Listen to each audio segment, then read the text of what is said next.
Test papers বলতে আমরা বুঝি বিভিন্ন বিদ্যালয়ের টেস্টের প্রশ্ন সংকলন, যে কারণে স্বনামধন্য বিদ্যালয়গুলোর টেস্টের প্রশ্ন আমরা একাধিক টেস্ট পেপারসে খুঁজে পাই। প্রিয় শিক্ষার্থীরা, মাধ্যমিক টেস্ট পেপার সমাধান সংক্রান্ত এই পর্বে যাদবপুর বিদ্যাপীঠ এইচএস এর মাধ্যমিক 2022 টেস্ট গণিত প্রশ্ন, যা পশ্চিমবঙ্গ মধ্যশিক্ষা পর্ষদ কর্তৃক প্রকাশিত মাধ্যমিক টেস্ট পেপার্স 2021 to 2022-তে 373 পেজে, রায় ও মার্টিন প্রকাশিত মাধ্যমিক অরিজিনাল টেস্ট পেপারসে 125 পেজে এবং পারুল প্রকাশনী প্রকাশিত WBHA মাধ্যমিক টেস্ট পেপার্স 2022-তে 355 পেজে আছে। এখন আমরা তার 4 দাগের প্রথম 6টি সমস্যার সমাধান করব। প্রথম 3টি দাগের সমাধান সংক্রান্ত ভিডিও লিঙ্ক এবং টেস্ট পেপার সমাধান সংক্রান্ত অন্যান্য ভিডিও লিঙ্ক এই ভিডিওর ডেসক্রিপশন বক্সে দেওয়া আছে। যে কোনো 10টি প্রশ্নের উত্তর দাও। প্রথম প্রশ্ন, বার্ষিক নির্দিষ্ট শতকরা চক্রবৃদ্ধি হার সুদে কিছু টাকা n বছরে দ্বিগুণ হলে কত বছরে 4 গুণ হবে তা নির্ণয় করো। মনে করি নির্ণয়ের সময় t বছর, যেখানে আসল p টাকা এবং বার্ষিক চক্রবৃদ্ধি সুদের হার r%। প্রশ্নানুসারে p × 1 + r/100 whole to the power n equal p টাকার দ্বিগুণ 2p টাকা 2p, বা উভয় পক্ষকে p দিয়ে ভাগ করে পাই 1 + r/100 whole to the power n equal 2। ধরি এটি 1 নম্বর সমীকরণ। এবং p × 1 + r/100 whole to the power t equal p এর 4 গুণ 4p, বা উভয় পক্ষকে p দিয়ে ভাগ করে পাই 1 + r/100 whole to the power t equal 4। 4কে আমরা লিখতে পারি 2 স্কয়ার। অতএব 1 + r/100 whole to the power t equal, আমরা 1 থেকে পাই 2 equal 1 + r/100 whole to the power n। তাহলে 1 + r/100 whole to the power n এর হোল স্কয়ার। পাশে উল্লেখ করে দেব 1 থেকে পাই বলে।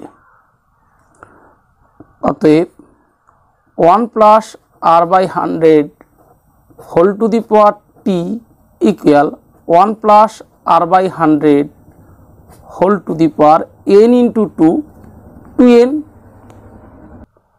উভয় পক্ষের নিধান একই আছে, তাহলে সূচক একই হবে। অতএব t ইকুয়াল 2n। অতএব নির্ণয় সময় 2n বছর, বা বার্ষিক নির্দিষ্ট শতকরা চক্রবৃদ্ধি হার সুদে কিছু টাকা n বছরে দ্বিগুণ হলে 2n বছরে 4 গুণ হবে। দ্বিতীয় প্রশ্ন, একটি অংশীদারি ব্যবসায় সমীর, ইদ্রিস এবং অ্যান্টনির মূলধনের অনুপাত 1/6:1/5:1/4। বছরের শেষে ব্যবসায় মোট লাভ 3700 টাকা হলে অ্যান্টনির লাভ কত হবে? আমরা জানি অংশীদারি কারবারের ক্ষেত্রে বিশেষ কোনো শর্ত উল্লেখ না থাকলে অংশীদারগণের মধ্যে বণ্টিত লভ্যাংশের অনুপাত তাদের মূলধনের অনুপাতের সমান হয়।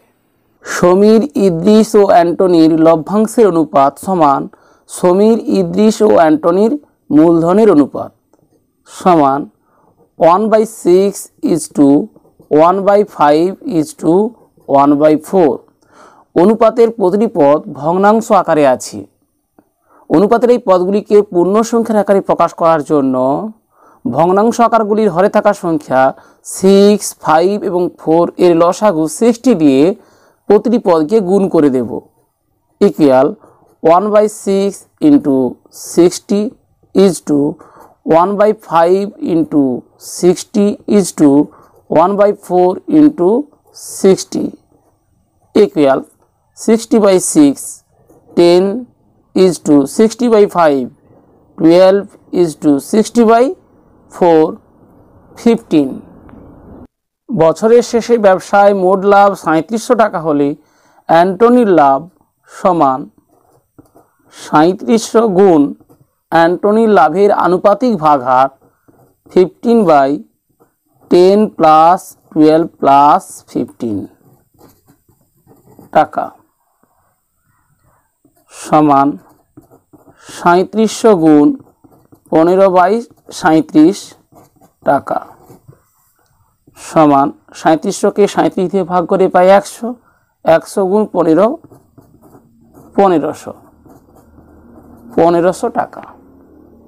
তৃতীয় প্রশ্নটি লক্ষ্য করো, x² - 22x + 105 = 0 সমীকরণের বীজদ্বয় আলফা এবং বিটা হলে আলফা মাইনাস বিটা এর মান নির্ণয় করো। প্রদত্ত সমীকরণ x² - 22x + 105 = 0। সমীকরণের বীজদ্বয় আলফা ও বিটা হলে আলফা প্লাস বিটা ইকুয়ালস, আমরা জানি ax² + bx + c = 0, যেখানে abc বাস্তব, a not equal 0। একচল বিশিষ্ট দ্বিঘাত সমীকরণের বীজদ্বয় আলফা ও বিটা হলে আলফা প্লাস বিটা সমান -b/a মাইনাস বি, এখানে -22/a অর্থাৎ x² এর সহগ 1 = 22 এবং বীজদ্বয়ের গুণফল alpha beta equal c/a, c বা ধ্রুবক পদ এখানে 105/a, x² এর সহগ এখানে 1 = 105। এখান থেকে আমাদের আলফা মাইনাস বিটা এর মান নির্ণয় করতে হবে। এখন আলফা মাইনাস বিটা এর হোল স্কয়ার সমান, আমরা জানি a মাইনাস বি এর হোল স্কয়ার, একে লেখা যায় a প্লাস বি এর হোল স্কয়ার -4ab। তাহলে আলফা মাইনাস বিটা এর হোল স্কয়ারকে আমরা লিখতে পারি আলফা প্লাস বিটা এর whole square -4 alpha beta equal alpha plus beta equal 22, 22 এর square -4 into alpha beta equal 105 equal 22 গুণ 2 44 এর 4, 22 গুণ 2 44 আর 4 48, হাত থেকে বাদ 420 সমান 64। অতএব আলফা মাইনাস বিটা ইকুয়াল, যেহেতু আলফা মাইনাস বিটা এর হোল স্কয়ার ইকুয়াল 64, অতএব alpha minus beta equal plus minus square root of 64 equal plus minus 8। অতএব নির্ণীয় মান +-8। চতুর্থ প্রশ্নটি লক্ষ্য করো, x ইকুয়াল 3 + 2√2 হলে x² + 1/x² এর মান নির্ণয় করো। দেওয়া আছে x ইকুয়াল 3 + 2√2 বা 1/x ইকুয়াল 1/3 + 2√2 ইকুয়াল, এই ভগ্নাংশ আকারের হরে আছে 3 + 2√2। হর থেকে করণীয় নিরসন করার জন্য ভগ্নাংশ আকারটির লব ও হরকে আমরা 3 + 2√2 এর করণীয় নিরসক উৎপাদক 3 - 2√2 দিয়ে গুণ করে দেব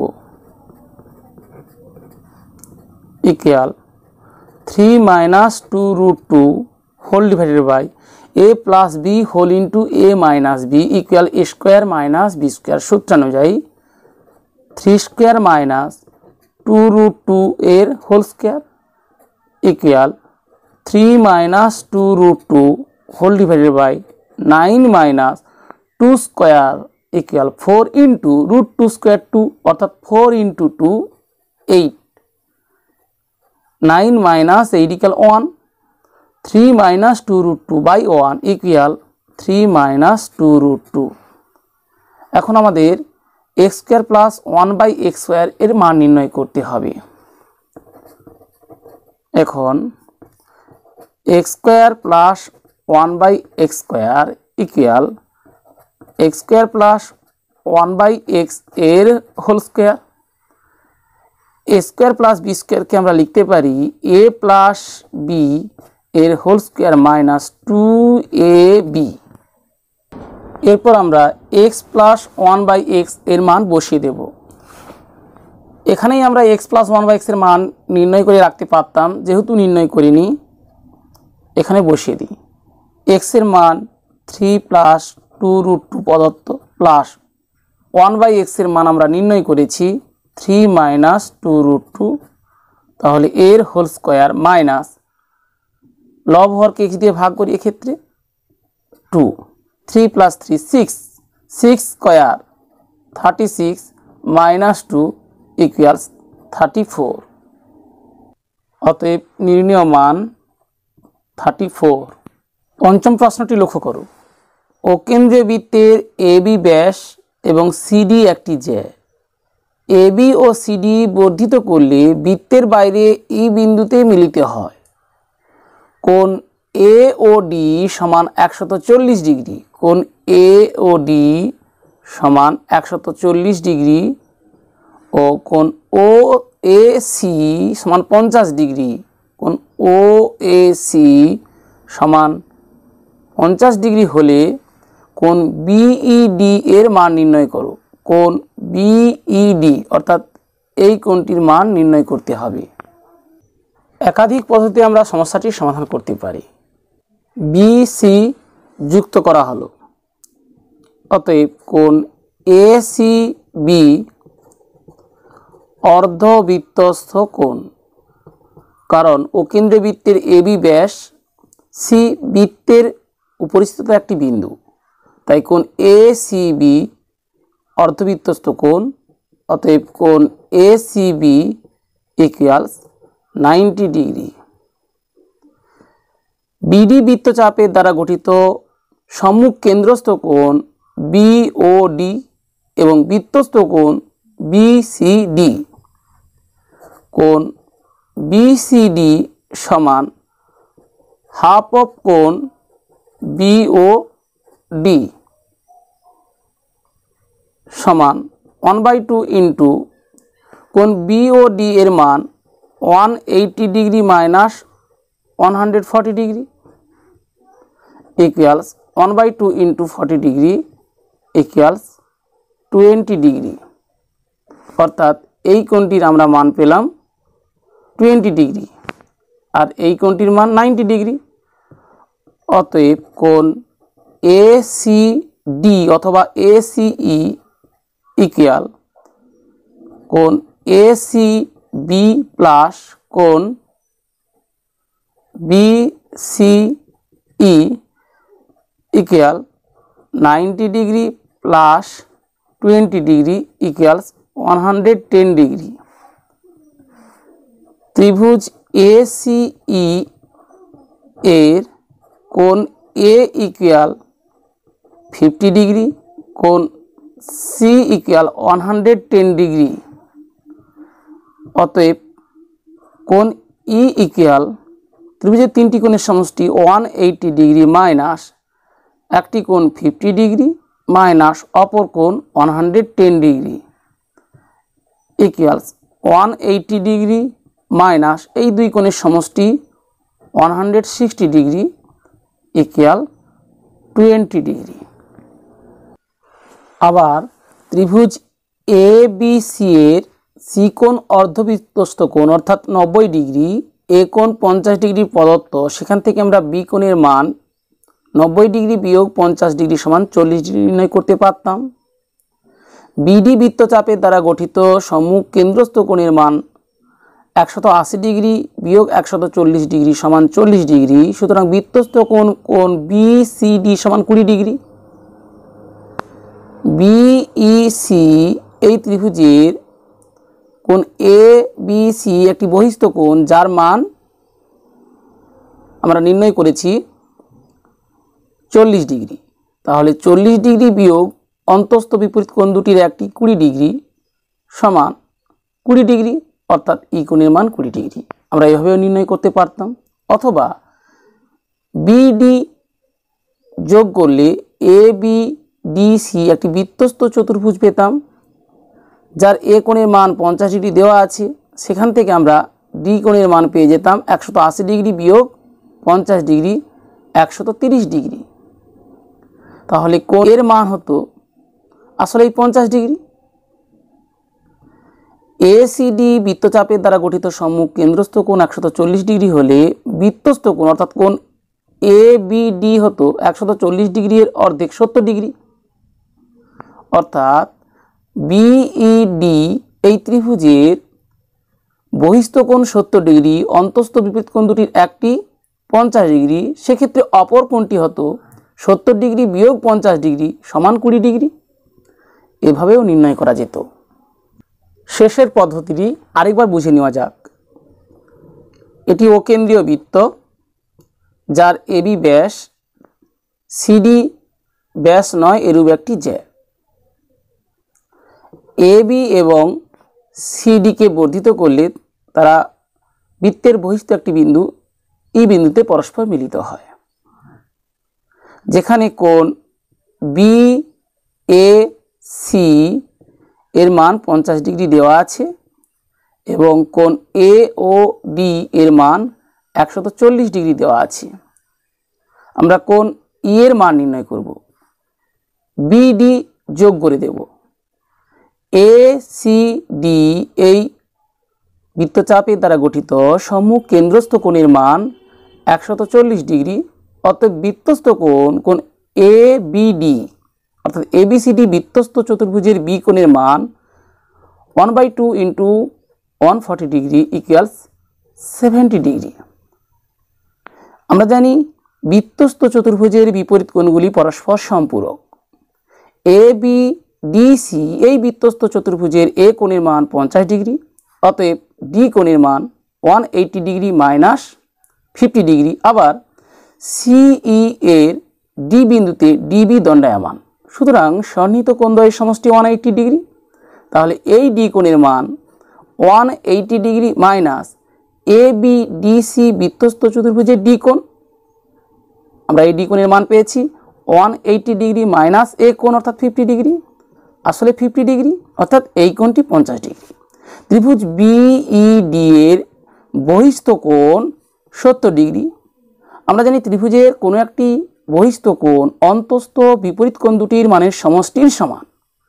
তাহলে এই ডি কোণ এবং এই ই কোণ এর সমষ্টি হবে 70 ডিগ্রি, যেখানে ডি কোণের মান 50 ডিগ্রি। অতএব ই কোণের মান 70 ডিগ্রি বিয়োগ 50 ডিগ্রি সমান 20 ডিগ্রি। ষষ্ঠ প্রশ্নটি লক্ষ্য করো। অকেন্দ্রীয় বৃত্তে এ বি একটি জ্যা, বি বিন্দুতে অঙ্কিত স্পর্শক বর্ধিত এওকে টি বিন্দুতে ছেদ করে। কোণ বি টি এ সমান 60 ডিগ্রি হলে কোণ এ বি টি এর মান নির্ণয় করো। কোণ এ বি টি এর মান নির্ণয় করতে হবে। আমরা লক্ষ্য করি অকেন্দ্রীয় বৃত্তের বি বিন্দুতে বিটি স্পর্শক, তাহলে ও বি স্পর্শবিন্দুগামী ব্যাসার্ধ। বৃত্তের কোনো বিন্দুতে অঙ্কিত স্পর্শক এবং ওই স্পর্শবিন্দুগামী ব্যাসার্ধ পরস্পর লম্ব, অর্থাৎ কোণ ও বিটি 90 ডিগ্রি। তাহলে কোণ ও বি এ এর মান নির্ণয়ের মাধ্যমেই আমরা কোণ এ বি টি এর মান নির্ণয় করতে পারবো। ত্রিভুজ বিওটি এর কোণ বি ইকুয়াল 90 ডিগ্রি, কোণ টি ইকুয়াল 60 ডিগ্রি।